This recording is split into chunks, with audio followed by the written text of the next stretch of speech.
The refreshed 2023 Corolla has a traditional set of priorities. However, Toyota has tried to convince us that this generation has a fun personality. So today, I'm going to see if that's authentic.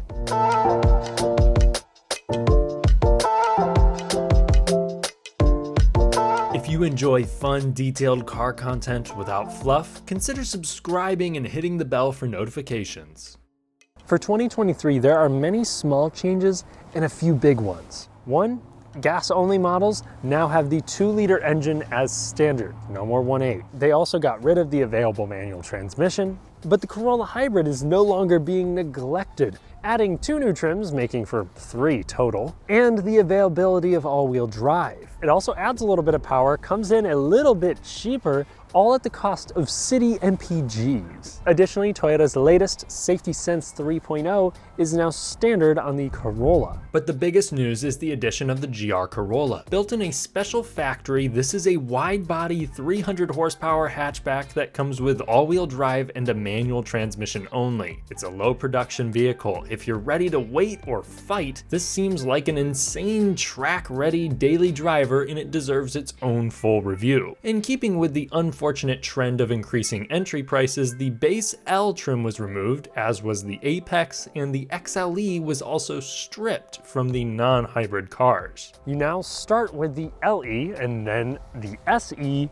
like I have here, and the XSE for the gas models. For 23, Toyota also slightly revised the rear bumper, with the same thing going on at the front, with the SE and XSE getting their own unique accent lighting. And they also changed the LED headlights. Toyota likens it to a bird of prey.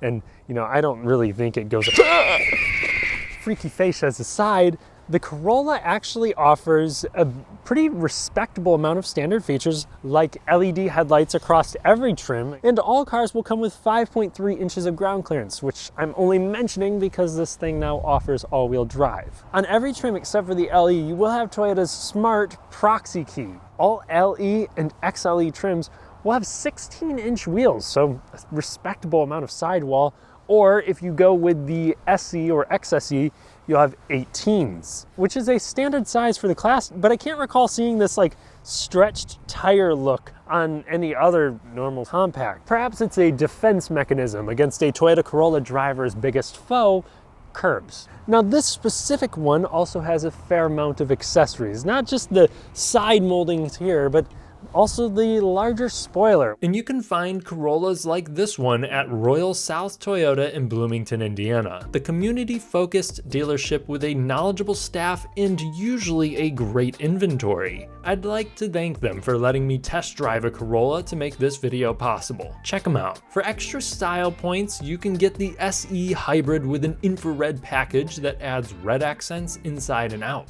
Around back, you'll find LED taillights, the big new plastic diffuser, and an undeniably fun-looking exhaust exit for a car that sounds like muffled lawn equipment.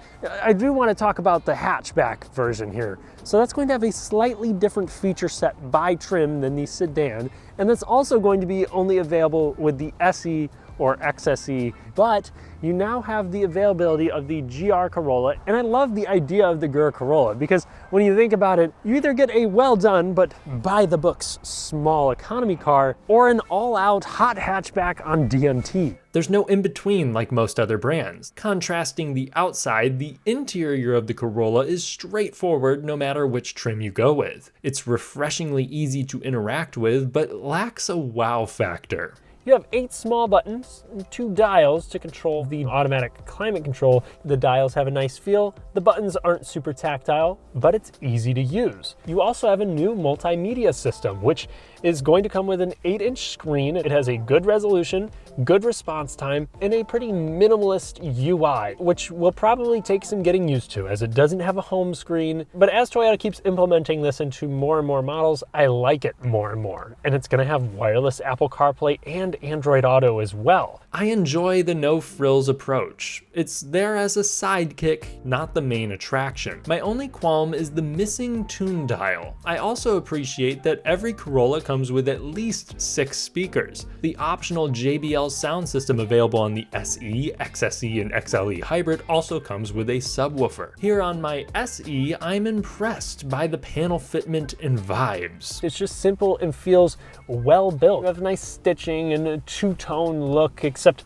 they don't throw the white for the most part in places that's going to get too dirty. Where I'm slightly disappointed is in the gauge cluster, and I'm perfectly fine with having analog gauges in a multi-function display like it is here. But if you get the XSE or XLE, you will have a 7-inch gauge cluster like you had before, and not the fully digital setup that you get with the GR Corolla. I think if you're spending upper 20s or $30,000 on one of these things, I would like to see that. I'm 6'3", and I'm actually perfectly comfortable in here, and this one doesn't even have adjustable lumbar. You can get that, but you have to go with the XSE or XLE. They contour nicely to my body, they have good bolstering, and my production assistant for this video is a little bit wider than myself, and he said he was pretty comfortable in these. I do have soft leather elbow rests, though I do wish that it came with some soft touch material for where my knees rest, but at the very least I think that the space here is somewhat wide and that the console doesn't take up a bunch of space like it does in a lot of other cars. Although I will note, if you're taller, I think these seat cushions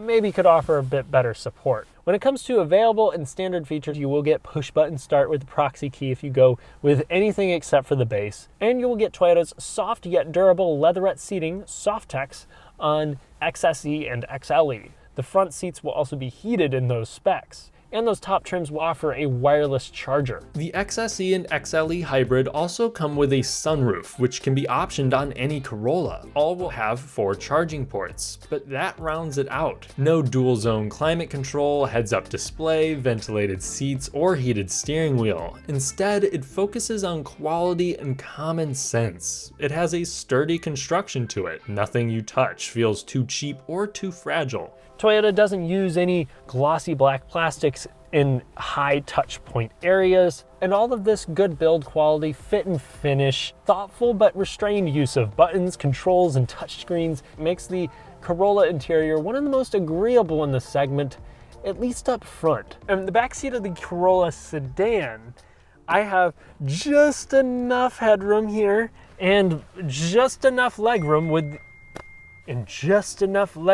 to be happy here at 6'3" behind myself in a comfortable yet not excessive position. In fact, I actually have pretty good support too. And 2 USB ports come as standard, though notably no console vents. But Toyota compensates through an armrest as standard. While I may yearn for a little bit more space in the back of the sedan, at least you do benefit from the added length here compared to the hatchback, which has a notably tighter second row.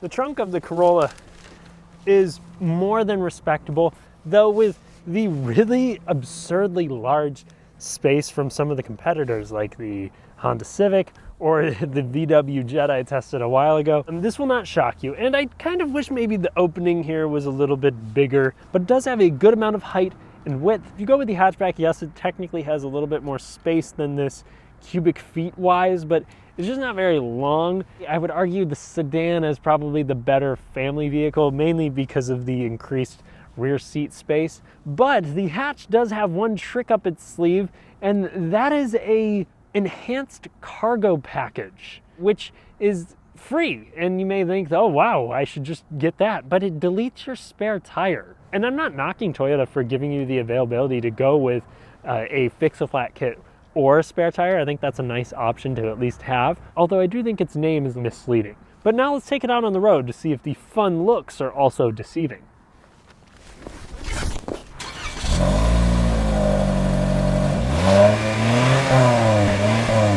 Powering the Corolla non-hybrid, you will have a 2-liter naturally aspirated, direct injected, and port fuel injected inline 4. It's going to make 169 horsepower and 151 pound-feet of torque, and this is standard across the lineup. Gone is the trusty 1.8 liter. You can still technically get a modified version of that engine in the hybrid. So that's going to have the 1.8 liter and a new higher output drive motor that helps produce a peak system output of 134 horsepower, 13 more than last year, with more twist as well at 156 pound-feet. In front drive models, that's going to use a single drive motor and then another motor to help with regen and change the gear ratios in what's best described as an e-CVT. It's still continuously variable. That allows for great response and a powertrain that I think has a very practical torque curve. Here with the 2-liter, it really wants you to rev it out, but it doesn't feel as dead as I was maybe anticipating. It's also going to be hooked up to a non-conventional, continuously variable transmission. Here, it's going to come with a physical first gear.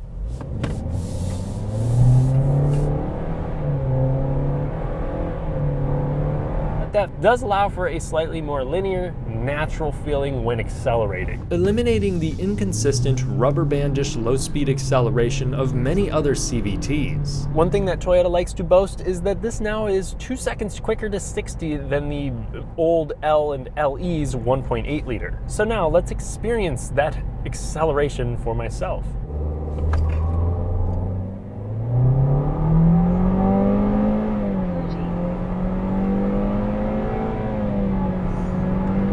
It almost felt like it cut power there for a little bit. I did shut off traction control. 8.5 seconds. It feels on par with the Subaru Impreza, maybe a little slower than a 2.5 Mazda 3, but a Civic with the 1.5 turbo has much more guts than this, especially around lower speeds. Toyota says the hybrid model should also squeak in below 9 seconds. More importantly, I think this is quick enough to keep you relaxed in most situations. The advantage here is the natural feeling of the launch gear and then the stellar gas mileage and smooth performance from being able to continuously change ratios. The powertrain combo is less fun than bowling alone, but if you're buying a Corolla, did you expect anything else? My only gripe is that the manual is no longer offered for those that want more soul. But after the birth of the GR variant, I'll forgive Toyota. So as I mentioned, this does offer all-wheel drive now, but that is only going to come on the hybrid, and that's going to add a separate drive motor at the rear. And what I've found in the past is that this actually helps with kind of off-the-line performance, and when it comes to snow, this is going to help you get out of like parking lots. But for the deep stuff, it may lack the power around back to push you through. Fortunately, this has a 40 horsepower rear motor versus the 7 ponies of the now dated Prius all-wheel drive. It's not full-time either, opting for an on-demand engagement. That saves fuel, helping this achieve a rating of 48 miles per gallon combined with all-wheel drive. Your regular gas-only sedans can still manage 35 combined. Now with this in eco mode,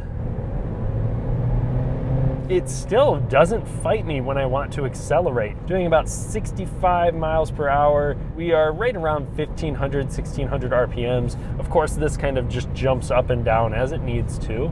And the road noise here in the sedan, I find to be acceptable. Not as quiet as a Camry, but it doesn't expose any budget cutting. Driving the Corolla SE over a really poorly paved, uneven surface, I'm finding this thing to be both forgiving and controlled, though not as posh as maybe what's in the Camry. Still, going over here, we have fully independent rear suspension, and I think it really does give you quite a bit of confidence. A lot of things are being translated through to the cabin here, but it's not coming off jittery. Also nailed the right amount of firmness. I think if it went any softer, then the car wouldn't feel as capable. And if they went any firmer, then I think it may start to alienate some buyers. And this is the SE, which is supposed to have a sport-tuned suspension and a firmer steering feel, which is kind of funny because even here in the sport mode, the steering comes off a touch light for me. And really at low speeds and regular mode, it almost feels like you're completely disconnected from the road. I'd personally advise the SE and XSE for most drivers, as Toyota's sport suspensions typically do not sacrifice a notable amount of comfort. I'm under the impression that all Corollas have independent rear suspension, but there's a discrepancy in Toyota's specifications between what they provide to the press and the brochure, the latter of which says torsion beam rear suspension comes on the LE non-hybrid for 2023. I'll confirm this when I can. From my experience, I'd expect the hypothetical torsion beam suspension to be more than acceptable in most scenarios, yet it would sacrifice some poise on bad roads, especially around corners. But I'm quite impressed by the very precise steering. Over here on some windy corners, even with the sportier setup, this thing does have some body motion to it. But that steering is just doing a great job of putting the car exactly where I want it to. Let me flick it back into the sport mode. They actually have a braking mode too. That's kind of funny. Instead of having low, they have just an engine brake mode. Yeah, the CVT definitely won't make this a driver's car. You know, so long as you're not pushing it to its absolute limits, I'm a fan. And it almost feels like the engineers sneezed a little bit of feedback into the steering rack here. If you want a driver's car in the segment, the Mazda 3 should provide a more engaging experience. But the Corolla no longer handles like an appliance, and its capability is impressive too. The only thing bird of prey like with the Toyota Corolla is the visibility. I have very low windows, and the A-pillar here is skinny, which makes up for the windshield feeling kind of far away from me. Also, the steeply raked hood means that I don't even see it while I'm driving. And all this like low glass here makes the driving position almost feel higher than it really is. Being approachable on the road is nice, but a lot of Toyota buyers care about more. The Corolla has a reputation to outlast marriages, and I'm glad to report that this generation still delivers reliability. It has a proven engine that self-cleans the intake valves with dual injection. Toyota uses reliable CVT transmissions too, though some people were reporting a harsh shift out of the launch gear when this generation debuted. After 2020, the car has had almost no common problems, and the ones that were somewhat consistent, like doors that trapped water, infotainment, and active safety bugs, have already been fixed or don't apply in 2023. This sells 250,000 units in the US each year, so that's no small feat. If you need a new ride and reliability is your highest concern, the Corolla is an excellent choice. When it comes to safety features, this is of course going to be packed full of them, and for 2023 you have that Safety Sense 3.0. You still have to opt for blind spot monitoring and rear cross traffic alert on the LE trim. It's going to come standard on the SE, XSE. Safety Sense 3.0 should further refine the full speed adaptive cruise, lane assist, and autonomous braking. New for 23 is proactive driving assist. It can gently apply the brakes to help keep you on course or maneuver around bicyclists and such. Now for my final thoughts. I was kind of expecting this thing to be a bit of a killjoy when it comes to on-road feel. Something where the enthusiastic personality is just surface deep. But I'm actually wrong here. I think it does handle well. And while there's definitely things that Toyota could do for people that want a more fun ride, I think this honestly does exactly what it needs to do for most people. And I guess that's always been the point of the Corolla. Disregarding the GR, there are more entertaining compacts, cars with better features, some with a lower price too. However, if you're looking for a dependable, efficient, small sedan with enough practicality to adapt to your needs, enough comfort and refinement to handle an urban hell, and a straightforward interior with good quality, the Corolla had and still has you covered. The new car also broadens its appeal with a modern infotainment system, capable handling to match the aggressive looks, available all-wheel drive, available hybrid, and an exclusive ludicrous rally version too. I can't label it as my personal favorite, but its lack of deal-breaking flaws in sedan form and its compelling attributes make it a car that's hard for me to argue against. Thanks for watching. If you enjoyed the video, then leave a like to help boost me into the YouTube algorithm. If you want more, subscribe and hit the bell. And thank you to my loyal patrons. I'll catch you in the next one.